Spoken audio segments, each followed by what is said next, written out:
Is not just taking a toll on our pocketbooks, but it is also stressing out a lot of families. But parents can turn these hard times into a learning lesson for their teenagers by talking to them about resources and money. Local author Lisa Hine has 5 things to get this conversation going with your kids. Thanks for being here. Thank you very much. Thanks for having me. So first up, you say you need to be honest. You do need to have this conversation with teens. Well, yeah. I mean, it's not only our fault that this is going on. It's something that they need to know that we're having a really rough time right now, and it applies to everybody.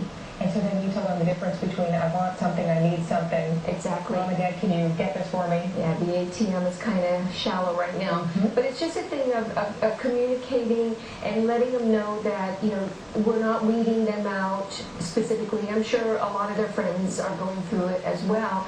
And that for right now, we need to be grateful for what we have and just, eventually when things settle down a little bit, we'll go back to resuming buying the things, and hopefully with boundaries, because this is a lesson for all of us. That's right. But you need to explain to them why you can't make those purchases for clothing and things like that in the latest item. You also say to get teens to chip in. Tell me about that. Well, yeah, I think age appropriate. That I think our middle schoolers, if we have a lawn service right now and we may not be able to do it, teach them how to mow the lawn. Teach them to keep their room up. Maybe teach them how to do a little bit of laundry.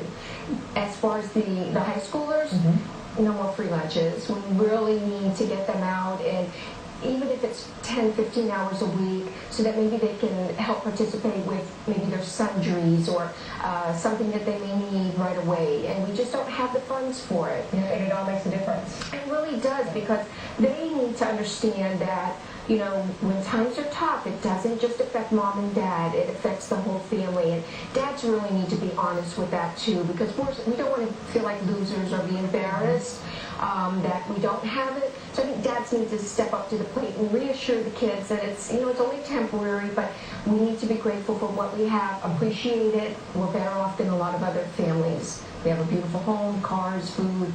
Sure, just appreciate it. And like you said, and let them know that they're not alone. This isn't just happening to our family, that you can't go on the field trip. There are probably a lot of other families who are struggling with the same thing. Exactly. And the thing is that when children understand and they feel at ease about it, that it's not scary. But you know what? It's time to slow down. It's really time to slow down. I think our children are out of control with the expectations. Stuff. Everything. They got to have it all, and they can't just have it. They have to have it. And the best of the best. Yes. Parents need to just not feel guilty and learn the word no. I'm sorry, not right now. And then, like you said, also teaching them a good attitude. And be thankful. Yes, and possibly showing, maybe getting back to church, having a little peace time together. Communication is just it. I mean, it's 100% it.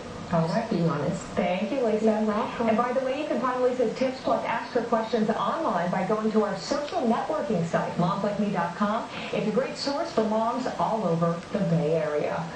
Well, GM on